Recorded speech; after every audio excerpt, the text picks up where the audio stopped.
Donc nous avons évalué effectivement donc ces 5 sociétés. Donc on regardait sur l'empreinte carbone qu'on pouvait avoir sur l'envoi de tous les implants qui sont faits sur la France, sachant que nous représentons pratiquement 60% du marché de l'envoi des implants, et nous avons fait une prospective sur l'ensemble des implants qui ont été envoyés, sachant que nous avons pris que l'envoi de chacun des entrepôts logistiques jusqu'à l'envoi aux établissements de santé.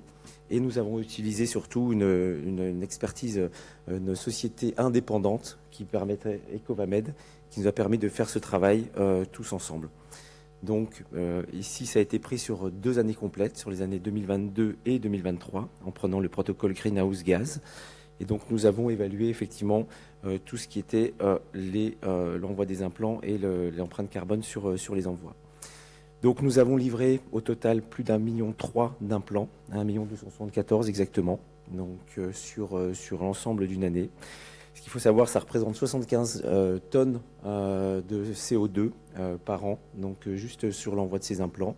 Et nous avons vu une augmentation ces dernières années avec chaque implant envoyé représente 59 grammes de CO2 pour l'envoi de chacun des implants.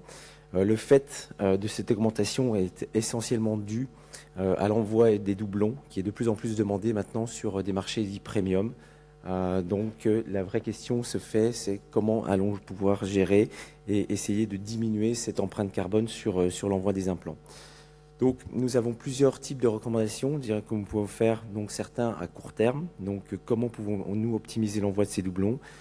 C'est sûr que ces envois de doublons permettent de sécuriser des chirurgies, mais est-ce obligatoire? Donc nous devons regarder, dans 99% des cas, les doublons ne sont pas utilisés.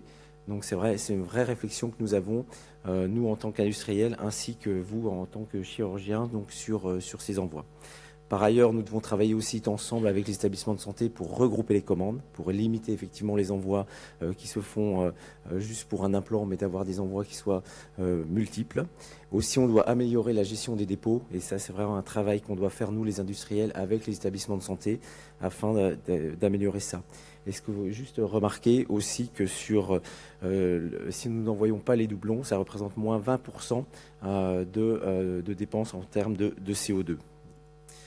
Aussi, comme nous sommes tous des sociétés multinationales, nous avons aussi un poids à mener au niveau de la France pour l'ensemble de nos sociétés sur optimiser les méthodes de transport. Par exemple, il faut plutôt favoriser le transport routier plutôt que le transport aérien, puisqu'il y a encore beaucoup d'implants qui sont envoyés via l'aérien.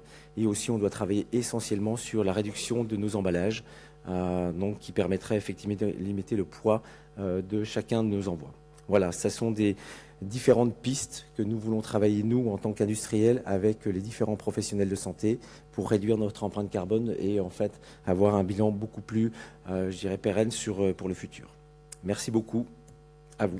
Merci beaucoup. Merci.